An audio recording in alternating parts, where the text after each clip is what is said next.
नमस्कार, आप देख रहे हैं इंडिया न्यूज का डिजिटल प्लेटफॉर्म और मैं हूं आपके साथ गुलिस्ता।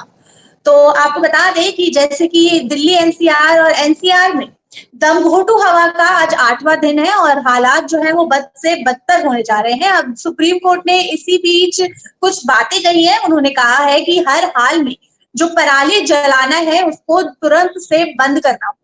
लोगों को हम यूं मरने नहीं दे सकते, क्योंकि जैसे कि हम सभी जानते हैं कि इस मौसम में हर जगह जो ये दमघुटा मौसम हो रहा है, इस वजह से लोगों की जो तबीयत है उस पर असर पड़ रहा है।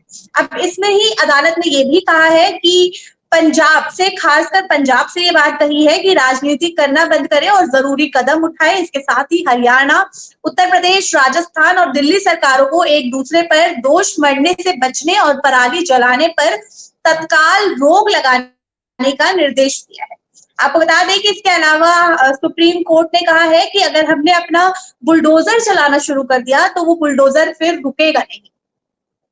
तो हमारे साथ इस वक्त महेंद्र जी जुड़े हैं। तो महेंद्र जी, आप बताइए इस पूरे जो सुप्रीम कोर्ट में जो जो चीजें कही है वो हमारे साथ आप साझा कीजिए। बिल्कुल देखिए, अगर बात करें पॉल्यूशन की तो सच में नोएडा एनसीआर में जो पॉल्यूशन का लेवल है बहुत ज़्यादा बढ़ चुका है। एक तरीके से आपातकाल की स्थिति आ चुकी है। अगर आप मार्केट में जाएंगे, अगर आप किसी काम से बाहर जाएंगे तो आपको पॉल्यूशन का एहसास होगा, और बल्कि आप अगर घर पे भी हैं तो आपको लगेगा कि कितना पॉल्यूशन, आपकी आंखों में जलन हो रहा है, आपको सांस लेने में तकलीफ हो रही है। और ये इस साल की बात नहीं है, ये हर साल दिल्ली एनसीआर में रहने वाले करोड़ जो लोग हैं इसको एक तरीके से झेलते हैं। और ये अब एक तरीके से हमें हैबिट में डालना पड़ेगा, क्योंकि सरकारें हाथ पे हाथ धर के बैठी हैं। उनको कुछ नहीं करना, उनको बस वादे करने हैं, एक दूसरे पे आरोप लगाने हैं। अगर हम चाहे आम आदमी पार्टी की बात करें, बीजेपी की बात करें, कांग्रेस की बात करें, तमाम लोगों की बात करें, पॉल्यूशन आते आते ही एक दूसरे पे आरोप लगाते हैं। और सबसे हैरानी की बात देखिए, लड़ते हैं बच्चों की तरह एक दूसरे पे आरोप लगाते समय कि पराली वो जला रहे हैं, पराली हम नहीं जला रहे, पराली उत्तर प्रदेश वाले जला रहे हैं। इस तरह लड़ते हैं, मगर नतीजा ये होता है कि दिल्ली एनसीआर के जितने भी लोग हैं वो जहरीली हवा लेते हैं और पछताते हैं कि हमने आखिर आज हमने मतलब कहाँ पर हम आ गए हैं कि हम जहरीली हवा का सेवन कर रहे हैं। क्योंकि जहरीली हवा इतनी खतरनाक है कि आपको नुकसान पहुंचा रही है, आपको थ्रोट में इन्फेक्शन पहुंचा रही है, आपके लंग्स को नुकसान पहुंचा रही है, सांस लेने में आपको दिक्कत है, ब्रीथिंग में आपको प्रॉब्लम है, तमाम तरीके की समस्याएं आप झेल रहे हैं। मगर उसके बावजूद भी देखिए, जो सरकारें हैं, जो सरकारी के मंत्री हैं, वो बेतुका बयान दे रहे हैं और उसके बावजूद भी कोई असर नहीं है।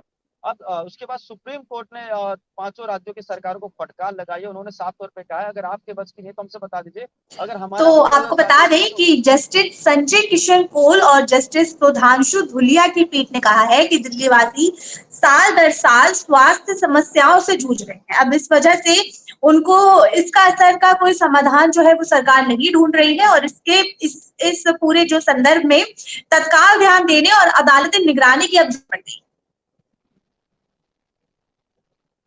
जी हाँ बिल्कुल सर। देखिए, बिल्कुल देखिए, अगर सुप्रीम कोर्ट की बात करें तो सुप्रीम कोर्ट ने भी आखिरकार ये बात उन्हें बोलना पड़ा है, क्योंकि उनको लग रहा है कि जी, दिल्ली क्योंकि सुप्रीम एनसीआर की कोर्ट का जो ये मानना है कि अब ये जो मुद्दा है ये सरकार नहीं संभाल पा रही है, इसलिए अब इसको अदालती निगरानी की जरूरत पड़ गई है। बिल्कुल देखियो, किसी ना किसी को तो फैसला और किसी ना किसी को जिम्मेदारी तो लेनी पड़ेगी, क्योंकि दिल्ली एनसीआर की जनता को ऐसे तो छोड़ नहीं सकते, ऐसे दम घोटू हवा में छोड़ नहीं सकते। चाहे हम अपनी बात करें या आम जनता की बात करें, तमाम लोगों की बात करें, आज स्थिति ऐसी हो चुकी है कि हम जहरीली हवा ले रहे हैं और अपना जो भविष्य है वो खतरे में डाल रहे हैं। एक सर्वे के मुताबिक पता चला था कि दिल्ली एनसीआर में जो लोग रहते हैं उनकी जो आयु है वो 10 से 15 साल कम होते जा रही है, क्योंकि नोएडा और दिल्ली एनसीआर में पॉल्यूशन इतना है। सोचिए, अगर हम लोग 80 साल जीने वाले हैं, अगर आप दिल्ली एनसीआर में रहेंगे तो आपकी 10 से 12 साल आयु कम हो जाएगी, यानी कि आप 70 से 62 साल में आपकी मृत्यु हो सकती है। एक ये निजी यूनिवर्सिटी में जी रिसर्च में जी। पाया गया था कि नोएडा एनसीआर में रहने वाले लोगों की जो आयु है वो दिन पे दिन कम होती जा रही है। दूसरी तरफ देखिए कि पॉल्यूशन को लेकर जो सरकारें हैं कर क्या रही है। हम उत्तर प्रदेश की बात करें तो उत्तर प्रदेश में पराली जल रही है, दिल्ली के आउटर एरिया की बात करें तो वहां पराली जल रही है, पंजाब की बात करें तो वहां पराली जल रही है, हरियाणा की बात करें तो वहां पराली जल रही है। और सबसे मुख्य कारण अगर पॉल्यूशन का कोई बताया जा रहा है तो वो है किसानों द्वारा जो पराली जलाई जा रही है उसको लेकर ये है।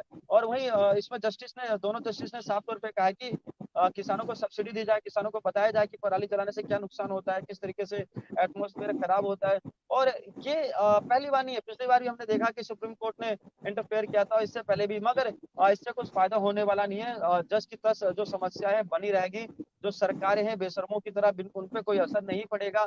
आम जनता अभी भी मर रही है, आगे भी मरती रहेगी क्योंकि स्थिति बहुत आपातकाल जैसी हो गई। आप सोचिए कि जो एक्यूआई 50 होना चाहिए, जो 100 होना चाहिए, अ, आज वो 500 है, 600 है, 700 है और कई किसी इलाके में 900 पार कर चुका है। तो सोचिए स्थिति कितनी खराब हो रही है। दूसरी बात देखिए, जब स्कूल के छोटे बच्चे होते हैं, जब वो बाहर निकलते हैं या खेलने निकलते हैं, तो कैसी हवा इन्हेल कर रहे हैं, उन पे कितना नुकसान पहुँचेगा। गर्भवती जो महिलाएँ होती हैं, उन पे कितना इसका बुरा असर पड़ेगा। जो घर में बुजुर्ग हैं, जो बड़े-बूढ़े हैं, जिनको साँस लेने में समस्या आती है, जिनको अस्थमा की प्रॉब्लम है, उनको कितनी समस्या मिलेगी। और सबसे बड़ी बात ये देखिए, जब हम बाहर निकलते हैं तो हमें ध्यान रखना चाहिए कि हमें मास्क का उपयोग ज़रूर करना चाहिए, क्योंकि अगर आप मास्क का उपयोग नहीं करेंगे तो कहीं न कहीं आप इन्हेल करेंगे और ज़हरीली हवा इन्हेल इन्हेल डायरेक्टली करेंगे, जिसके चलते आप बीमार हो सकते हैं। तो जितने भी व्यूअर्स हैं उनको यही कहना चाहूँगा, अगर आप बाहर निकल रहे हैं तो मास्क ज़रूर लगाइए, क्योंकि स्थिति बहुत ज़्यादा खराब है। जो स्थिति है आपातकाल जैसी है। एक्यूआई चाहे नोएडा की बात करें, ग्रेटर नोएडा की बात करें, गाज़ियाबाद की बात करें, दिल्ली की बात करें, एनसीआर के किसी भी क्षेत्र में आप चले जाइए, वहाँ की हवा बहुत ज़्यादा ज़हरीली हो चुकी है। अभी मैं मंत्री गोपाल राय जो मंत्री हैं आम आदमी पार्टी के, पर्यावरण मंत्री, उनको सुन रहा था। वो ओड-इवन और तमाम चीज़ों को लगाने की बात कर रहे हैं, यानी पॉल्यूशन कम करने की बात कर रहे हैं। मगर ये एक तरीके से उनके मुँह में जीरा वाली कहावत होगी, क्योंकि पॉल्यूशन इतना बढ़ चुका है।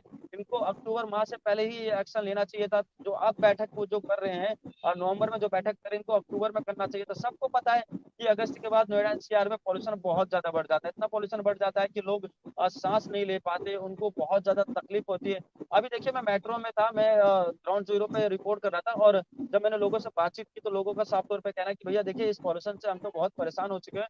जो लोग बाहर से दिल्ली आए कमाने या घूमने आए, उनका साफ तौर पे कहना है कि हमें नहीं पता था कि नोएडा एनसीआर दिल्ली के क्षेत्र में इतना पॉल्यूशन है, जिससे हम लोग बीमार पड़ रहे हैं, क्योंकि उनकी आँखों में साफ दिखाई दे रहा था। उनकी आँखें जो थी लाल हो रही थी, उनको बार-बार खाँसी की प्रॉब्लम आ रही थी। और ये स्थिति सबके साथ बनी है। ऐसा नहीं है कि ये दिल्ली के लोगों के साथ नहीं है, बाहर दिल्ली एनसीआर में जितने भी लोग रह रहे हैं, उन सबके साथ ये समस्या है कि उनको साँस जी, लेने में प्रॉब्लम हो रही है और आँखों में उनकी जलन हो रही है। जी। बिल्कुल, बिल्कुल सही कहा आपने। यहाँ पे ये समस्या जो है एनसीआर में हर तरफ देखने को मिल रही है। सर जो पीठ थी उन्होंने ये भी कहा कि दिल्ली सरकार ये सुनिश्चित करने के लिए निर्देश दिए कि जो नगर निगम का ठोस कचरा है वो खुले में ना जलाया जाए। और इसके साथ ही दिवाली के अगले दिन से दिल्ली में प्रस्ताव सम विषम यानी कि ऑड इवन व्यवस्था को दिखाते हुए दिखावा बताते हुए कोर्ट ने पूछा, इस चीज को कोर्ट ने पहले तो दिखावा बताया और फिर पूछा कि क्या ये पिछली बार यानी कि जब 2022 में ये ऑड इवन की जो ये फॉर्मूला आया था ये क्या सफल रहा था। तो क्या लगता है कि इस बार भी ऑड इवन की जरूरत पड़ेगी हमें? देखिए, जिस तरीके से स्थिति दिल्ली की है, खासकर आप आनंद विहार जाएँगे, मॉडल टाउन जाएँगे, भिवाड़ी जाएँगे, नरेला जाएँगे, रेठाला की तरफ, रोहिणी की तरफ, यहाँ की स्थिति बहुत ज़्यादा आपातकाल जैसी हो गई। यहाँ जो एयर क्वालिटी इंडेक्स है, ये 800 के पार है। सोचिए, एक जो लेवल होता है, वो 50 से ऊपर अगर जाए ऑक्सीजन मतलब एयर क्वालिटी इंडेक्स, वो खराब हो जाता है। तो यहाँ तो 900 पार है, मतलब जो एयर क्वालिटी इंडेक्स का जो मशीन होती है, उनके यहाँ बस 3 डिजिट है, यानी कि वो अगर एयर क्वालिटी इंडेक्स 1200 भी पहुँचती है, तो जब भी वो 999 दिखाएँगे। आप समझ जाइए कि स्थिति कितनी आपातकाल है। फिर जो कोर्ट के एक टिप्पणी की है कि ओड इवन से और ये बैठक से, तो ये खानापूर्ति है। और कोर्ट को भी मुझे लग रहा है, ये कोर्ट भी जब इसका जवाब देती है, जब स्थिति भयंकर हो जाती है। अगर कोर्ट ये आदेश अगस्त के महीने में सुनाए, अक्टूबर के महीने में सुनाए कि तमाम सरकार को नोटिस भेजे, उनके जो विभाग है, उनको नोटिस भेजा जाए कि आप देख लीजिए, स्थिति पिछली बार की तरह ना हो जाए और इसको आप सुधार करिए। हमेशा ये रहता है, आप देखेंगे कि जो सरकारें हैं, उनके जो मंत्री हैं, उनके जो प्रवक्ता हैं, चैनल पे आते हैं, बयान देते हैं कि गलती हमारी नहीं है, गलती तो उत्तर प्रदेश की है। उत्तर प्रदेश के मंत्री कहते हैं गलती हमारी नहीं है, गलती दिल्ली गवर्नमेंट की है। फिर पंजाब पे आ जाते हैं, फिर हरियाणा पे आ जाते हैं, फिर राजस्थान पे आ जाते हैं। घूम फिर आकर एक दूसरे पर ही आरोप लगाते हैं। पॉल्यूशन बहुत है, सबके पास पॉल्यूशन है, मगर सॉल्यूशन किसी भी गवर्नमेंट के पास नहीं है, किसी भी मंत्री के पास नहीं है, और किसी भी इसी अधिकारी के सॉल्यूशन की वजह से अदालत को सुप्रीम कोर्ट को अब इस सॉल्यूशन के साथ सामने आना पड़ा। यहाँ तक कि सुप्रीम कोर्ट ने ये भी कहा कि अगर ये पराली जलाना बंद नहीं किया गया तो उनका भी बुलडोजर चलेगा और अगर उनका बुलडोजर चला तो वो रुकेगा नहीं। हाँ, बिल्कुल, आज ये जो कल बयान आया, ये बहुत ज़्यादा चर्चाओं में है, और ये सोशल मीडिया से लेकर तमाम जो राजनीतिक पार्टी हैं, उसको ये अलग नज़रिए से देख रही हैं, क्योंकि अगर सोचिए, सर्वोच्च न्यायालय पे बैठे अगर इस तरह की बात बोले, तो स्थिति कितनी आपातकाल वाली होगी। अगर सुप्रीम कोर्ट में बैठे जज इस तरह के बयान दे रहे हैं कि अगर हमारा बुलडोजर चलेगा तो रुकेगा नहीं, तो आप सोचिए ग्राउंड जीरो पे क्या स्थिति होगी।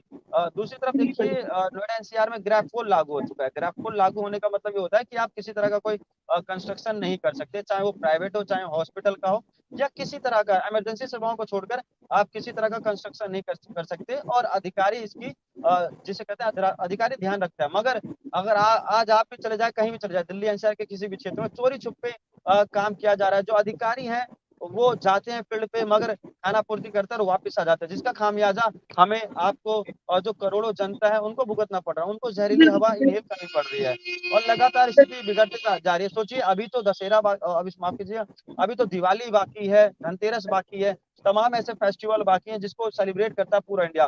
तो उस टाइम कैसी स्थिति होगी, उस टाइम क्या स्थिति होगी, क्या नोएडा एनसीआर की जो वायु कितनी जहरीली हो जाएगी। और लगातार पिछले 4-5 साल से आप देख रहे हैं कि लगातार दिल्ली एनसीआर में जो पॉल्यूशन है बढ़ता ही जा रहा है। तमाम जो मंत्री हैं तमाम वादे करते हैं, बड़े-बड़े वादे करते हैं कि इस बार पॉल्यूशन कम होगा, मगर आने आते-आते अक्टूबर आते-आते पॉल्यूशन की स्थिति वही हो जाती है। लोग उसी समस्या से जूझते हैं, लोग बीमार पड़ते हैं। लोग अब शिकायत करें तो किससे करें? क्योंकि जिसको बिल्कुल। शिकायत कर रहे हैं वो तो अब सीरियस ले ही नहीं रहा। जो मंत्री है, जो अधिकारी हैं, वो अपने दफ्तर से बाहर निकल नहीं रहे और वो अपने जी। दफ्तर से बाहर इसलिए नहीं निकल रहे, उन्हें पता अगर हम दफ्तर से बाहर निकलेंगे तो जहरीली हवा इनहेल करेंगे जी। तो बीमार पड़ जाएंगे। उनके ऑफिसों में एयर प्यूरीफायर लगा है, सबके बस की बात है नहीं, ना सबकी हैसियत है कि जो एयर प्यूरीफायर अपने घर में लगा ले। आप ये सोचिए जो मजदूर तबका इंसान है, जो रोज कमाता है, रोज खाता है, वो कहाँ से ये अफोर्ड करेगा। लोग ये कह रहे हैं कि मास्क लगाइए, घर में प्यूरीफायर लगाइए। तो जो दिन में 100 रुपए कमाता है या 500 कमाता है, वो कहाँ से एयर प्यूरीफाई खरीदेगा, कहाँ से अपने आप को स्वस्थ रखेगा, अपने बच्चों को स्वस्थ रखेगा, अपने परिवार को स्वस्थ रखेगा। ये जिम्मेदारी तो सरकार की बनती है ना, जिनको ये अपना जी। वोट देते, बहुमूल्य वोट देते, चुनते हैं, एक पद पे बैठाते हैं, सारी जिम्मेदारी सरकार की बनती है। दूसरी तरफ देखिए जो ऐसे व्यक्ति हैं जिन पे बड़ी बड़ी गाड़ियां होती हैं, उनको ये कहना चाहूंगा कि वो इस टाइम पब्लिक ट्रांसपोर्ट का इस्तेमाल करें, मेट्रो का इस्तेमाल करें, तमाम जो निजी बस है उसका इस्तेमाल करें, क्योंकि पेट्रोल जो गाड़ी चलती है उनका जो धुआं होता है वो भी बहुत ज्यादा पॉल्यूशन बढ़ाता है। तमाम बड़ी-बड़ी फैक्ट्रियाँ, वहाँ से जहरीली जो धुआँ निकलती है वही बहुत ज़्यादा पॉल्यूशन फैलाता है। तो पॉल्यूशन केवल पराली जलाने से नहीं है, पॉल्यूशन तमाम चीज़ों से है, तो उस पे भी ध्यान देना जी। पड़ेगा। जी। जी, बिल्कुल सही कहा आपने। पॉल्यूशन सिर्फ पराली जलाने से नहीं है, और भी चीज़ों से निकल रहा है। तो फिलहाल के लिए अभी इस लाइव में हम इतना ही जुड़ेंगे क्योंकि समय बहुत कम है हमारे पास। तो फिलहाल के लिए अभी इतना ही। अपने जितने भी आपके कमेंट्स हैं वो हमें कमेंट सेक्शन में ज़रूर बताइएगा। आपको ये लाइव कैसा लगा ये भी हमें कमेंट सेक्शन में ज़रूर बताइएगा। फिलहाल के लिए इतना ही, और भी अपडेट्स के लिए जुड़े रहे इंडिया न्यूज़ के डिजिटल प्लेटफ़ॉर्म के साथ। हमें दीजिए इजाज़त। धन्यवाद।